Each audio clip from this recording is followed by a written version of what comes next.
السلام علیکم، کیا حال ہے سب کا جناب؟ آج میں نے کوشش کی ہے کہ ذرا اس کو پرے ہٹ کے بات کی جائے تاکہ میرا ویٹ نظر آئے۔ وہ کہتے ہیں نا فل لک کی میرا دکھانے والا کوئی نہیں ہے، تو بھر ویٹ پہ بات کرنے والی تو نہیں تھی۔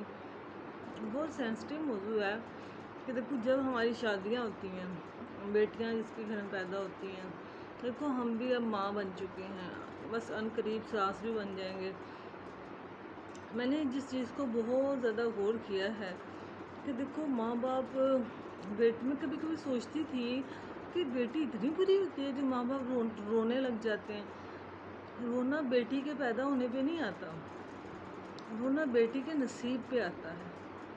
اللہ نہ کرے کسی کا بیٹی کا نصیب اچھا ہو، یقین کرے شادی ایک ہی ہوتی ہے، بعد میں آپ بھلا دوسری شادی شہزادہ چارلس سے بھی کر لیں گے نا تو وہ بھی کامیاب نہیں ہوگی۔ عمران خان کی کوئی شادی کامیاب ہوئی؟ پہلی بیوی سے اس کو پیار بھی تھا، 2 بچے بھی تھے، اس کا گھر بھی تھا، خیر وہ تو ایک علیحدہ موضوع ہے۔ یہاں صرف کرنے والی بات یہ تھی کہ جن بچیوں کی شادیاں ہو رہی ہیں، میں صرف ان کے ساتھ یہ بات کرنا چاہوں گی کہ بچے آج کے دور میں تم لوگ بہت جلدی انڈیپینڈنٹ ہو جاتے ہو، بہت جلدی، مطلب اتنا ٹیکنالوجی کا دور ہے کہ آپ لوگ یہاں تک کہ فارغ بیٹھنا بھی پسند نہیں کرتے، کیونکہ ہمیں تو ایسا کوئی سین ہی نہیں تھا لائف میں کہ کبھی کسی نے کچھ کرنے دیا ہو، کچھ بھی نہیں ہے سچ کوئی بھی۔ تو سختی والا ماحول تھا۔ میں نے ہمیشہ آپ کو بتایا کہ ہم نے تو فلم بھی کوئی دیکھنی ہوتی تھی تو ہم پنکھے سے پکڑے گئے ایک دفعہ نا، پھر ہم پنکھا بند کر کے مطلب بیٹھ کے دیکھتے تھے فلم۔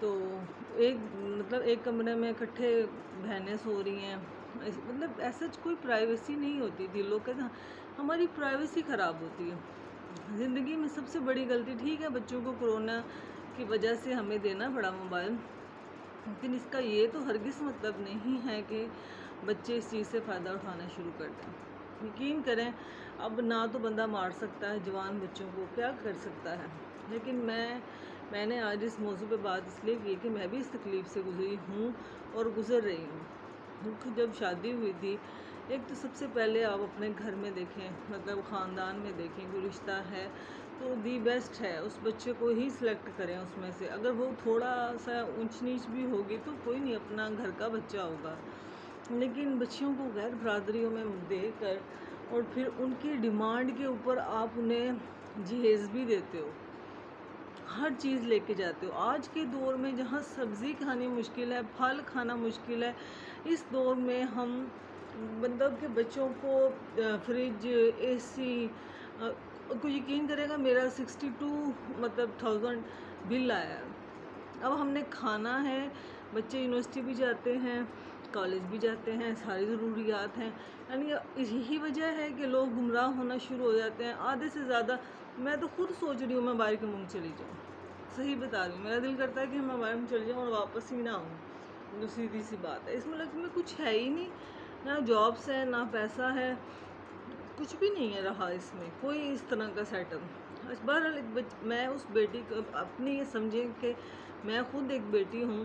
دیکھو میری جب شادی ہوئی میں نے وہ سین دیکھا کہ میرے امی اور ابو کے جو رنگ اڑے ہوئے تھے نا، میں نے بعد میں مووی میں دیکھی، میں نے کسی کی بھی شادی کی مووی اتنے غور سے نہیں دیکھی تھی۔ میں نے وہ اپنی میری شادی کی مووی تھی، تو جب میں نے غور سے دیکھا، ہر ایک کو دیکھا اس مووی میں، میں بار بار رک کے مووی دیکھتی تھی۔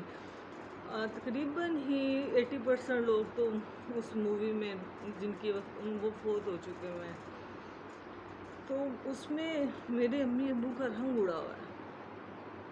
امی اتنی پریشان ہیں، ایسے کبھی امی میری نے ایسے کپڑے نہیں پہنے، ایسے سویٹر نہیں پہنا، ایسے مطلب دوپٹہ لے کے کان کے پیچھے نہیں کرتی تھی، اتنی پریشان تھی کیونکہ بہرحال چھوڑیں اس بات کو۔ یہ زندگی کا جو مین ہے کہ دیکھو میں نے پڑھا، میرے ماں باپ نے مجھ پہ انویسٹ کیا، میرے باپ نے مجھے پڑھایا لکھایا، عزت دی، اور یار پھر تم لوگ ڈیمانڈ کرتے ہو جو بھی کہتے ہیں صرف فریج ہی، صرف ٹی وی۔ آج کے دور میں فریج، ٹی وی، اے سی، بیڈ، یہ رسمیں ہم نے ہی ختم کرنی ہیں۔ ہم آپ کو پڑھی لکھی بچی دے رہے ہیں، وہ اپنا گھر خود بنائے گی، آپ کا بیٹا بنائے گا مل کے اس کے ساتھ۔ آپ کیوں میں تو کہتی ہوں شرم آنی چاہیے ان لوگوں کو بھی جو جہیز لیتے ہیں. کیوں لیتے ہو بھائی جہیز؟ ایک تو وہ آپ کو پلی پلائی بیٹی دے رہے ہیں، اور مجھے لگتا ہے کہ پاکستان، پہلے تو نہیں لگتا تھا لیکن اب تو مجھے بھی فیل ہوتا ہے کہ لگتا ہے پاکستان میں 50% جو لوگ ہیں وہ اسی طرح سے چل رہے ہیں. 50% جو لوگ ہیں وہ اسی طرح سے ہی سب بچیوں کو پڑھاتے بھی ہیں. پھر اس کے بعد چاچی، مامی، تائی، پھپھی دے کپڑے بھی، ساس نوں والیاں، دولہے نوں گھڑی، فلانا کچھ رسمیں چلتی آ رہی ہیں. جس کی، میری تو خیر ماں کی 4 بیٹیاں تھیں، جس کی 6 ہوں گی 7 ہوں گی، وہ کدھر جائے گا؟ اسی لیے بچیوں کے گھر تباہ ہو جاتے ہیں. اسی لیے اتنا زیادہ نیٹ بھرا ہوا ہے اور ہائپر ٹینشن شروع ہو جاتی ہے. بہت ساری چیزوں میں سوچنے کا موقع. اب دیکھو میں اپنی چلو مثال دے دیتی ہوں. 19 سال شادی کو میرے ہو گئے. میں بہت پڑھی لکھی عورت ہوں. میں پورا جہیز لے کے آئی، اور امی نے، ساس کو بھی بالیاں بنائیں، نندوں کو بھی انگوٹھیاں دی گئیں، میرے خاوند کو بھی انگوٹھی دی گئی. پھر جب میرے بچے ہوتے تھے تب بھی مطلب انگوٹھی، بیٹی کی دفعہ چین سیٹ لے کے آئیں. کہنے کا مقصد ہے شادی کے بعد بھی جب بیٹی، میں تو نہیں گئی تھی چھلا کرنے، کہتے رہے تھے میرے سسرال والے، پر میں کہ دل میں سوچا کہ یہ سارا کچھ ماں پیو نے کرنا تو تسی کی کرنا، تو نا کا کیا کام ہے پھر. اب دیکھو وہی بات آ جاتی ہے نا، جیسے بہت ساری چیزیں ہوتی ہیں نا، کوئی چیز آپ لے لیتے ہو نا، آپ کا خاوند بھائی رہتا ہے، مثال دے رہی ہوں، تو ساتھ ہی جو نندے اور جو کوئی بھی رشتے اس ٹائپ کے سسرالی ہوتے ہیں نا، وہ کہتے ہیں نا پیچھوں لے کے آئی سی. تو یار پیچھے سے تو وہ بچے بھی نہیں لے کے آئی، جو آپ نے صرف اسی کی ذمہ داری ٹھہرا دیا. جب وہ پاؤں چلنے لگ گئے، اپنی منزلوں پہ کھڑے ہو گئے، تو آپ نے ان کو مطلب گمراہ کرنے میں کوئی کسر نہیں چھوڑی. کمال کی بات ہے. سوچئے گا کبھی زندگی میں سکون نہیں ملتا. اور میں ان بیٹیوں سے بھی کہوں گی کہ بلیو می کہ اس بات کے اوپر بعد میں رونا پیٹنا، طلاق لینے سے بہتر ہے کہ اپنا حق مہر اس دور کے مطابق لکھواؤ. کم از کم بھی 5 لاکھ تو مطلب ہنس کے لکھ دینا چاہیے. میرا وہ جو کیا تھا حق مہر 500 تھا، جو کہ اسی وقت دے دیا گیا تھا مجھے. مطلب کہنے کا یہ ہے کہ یہ شرافت کا، کسی کی شرافت کا ناجائز فائدہ اٹھانے والی بات ہے. مجھے یاد ہے کہ جب میرے گھر میں بھابھی آئی تھی پہلی دفعہ، میری شادی نہیں ہوئی تھی اس وقت، بڑے بھائی کی پہلے ہوئی تھی. تو بڑے بھائی ظاہر باہر اس وقت مطلب لاہور رہتے تھے، اور ابو کی یہ ہمیشہ کوشش ہوتی تھی، وہ لڑائی ڈالتے تھے، بوڑھی نال لے کے جا. ابو کہتے تھے اتنے نہیں رہے گی. ان کے ابو کو پتا تھا ان کی بیٹیاں رہتی ہیں تو وہ لڑائی بنے گی، پھر وہ آ کے شکایتیں لگائے گی، گھر کا ماحول خراب ہوگا. یہ ایک سمجھدار بندے کی نشانی ہے. تو جو بچی جب آتی ہے آپ کے گھر میں، آپ اسے سب سے پہلی بات ہے کہ اس کو بہو ہی سمجھیں، بیٹی بننے کی ضرورت نہ کریں، کیونکہ پھر بیٹی کو تو آپ بڑا بگاڑا ہوتا ہے. میری ماں نے بھی بگاڑا ہوا تھا ہمیں. ہماری ماں بھی، مجھے نہیں یاد کہ کوئی روزہ میں نے اٹھ کے تو کچن میں جا کے کیا ہو. میری ماں بیڈ بھی مجھے لا کے دے دیتی تھی. ہم مطلب ایک مثال دے رہی ہوں. تو اس لیے جب آپ لوگ حق مہر لکھواتے ہو، لکھتے ہیں، تو یار ہر چیز پہ بولا کرو. اپنا نکاح نامہ ایک دفعہ پڑھ کے تو دیکھو. اور سب سے زیادہ ضروری چیز جس کے بارے میں بولنا چاہوں گی، آج کے جو بچے پیدا ہو رہے ہیں، وہ 70% بچے میں نے خود اندازن لگایا ہے کہ وہ نارمل پیدا نہیں ہوتے، اور ایسی بیماریاں لگی ہوتی ہیں. اس کی مین وجہ تو میں بیماری بعد میں ذکر کرتی ہوں. مین وجہ تو مجھے یہ لگتا ہے کہ سب سے پہلے تو وہ خاندان جن میں شادیاں کی ہوتی ہیں، کوئی ٹیسٹ ہی نہیں کرائے جاتے. وہ کسی اور خاندان کا ہوتا ہے، وہ کسی اور خاندان کا ہوتا ہے. دوسری چیز یہ ہوتی ہے کہ لڑکی کو دوران وہ کیا ہوتی ہے پریگننسی، یقین کریں سکھ دا ساہ نہیں لینے دیتی. سساں تے ایک ہی گل کر دیاں نے، بس میں کہنی میرا منہ ہی نہ کھل جائے. اسی تے گھر ہی بچے پیدا کر لے سی، کپڑے دھوندے بچے پیدا ہو گئے سی. یار بس کر دو، کسی کی بیٹیوں کی زندگی خراب کرنا بس کر دیں. جو وہ لے کے آئی ہے زندگی میں، آپ کا گھر بنانے کے لیے آئی ہے نا، توڑنے کے تو لیے نہیں آئی. اس کی اماں نے یہ تو نہیں کہا جاتے تو شروع ہو جائی. اگر میری اماں نے مجھے یہ سکھایا ہوتا تو آج میں یہاں بیٹھتی. یا اس وقت میری ماں مجھے کہتی نا نا نا پتر تو گھر ہی بیٹھے تینوں کوئی لوڑ نہیں جان دی سورے۔